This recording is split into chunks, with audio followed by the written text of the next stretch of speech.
Today we talk about Eid al-Fitr. এ madam এ হুজুর আরবিতে খুতবা না পড়ায় কি ইংলিশে খুতবে পড়ায় কে? আরে বাবা এটা তো ভাইরাল হুজুর, ওই কথায় কথায় ইংলিশ ফুটায় বলেই তো ওনারা নিয়ে আসে। Either namaz, 6 takbir. 6 takbir. Number 1 takbir is hands up.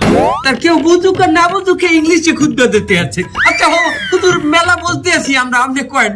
সম্মানিত ভিউয়ার্স, আপনারা যারা আমার এই বয়ানটি আমার এই লাইভের মাধ্যমে দেখতেছেন, তারা অবশ্যই আমার চ্যানেলটি সাবস্ক্রাইব করবেন। আচ্ছা হুজুর আমার একটা মশটা কয়েন দেখি, এই ঈদের দিন কি মহিলারা পর্দা সহকারে নাচতে পারবে? পর্দা সহকারে মহিলারা অবশ্যই নাচতে পারবে, কিন্তু নোরা ফতেহির মতো না, ক্যাটরিনা কাইফের মতো না। ও হুজুর আপনি নুরাবাতি এর চেনেন কেমনে? ক্যাটরিনা কাইফকে বাঁচানেন কেমনে? দোয়া খাই গেলাম নাকি?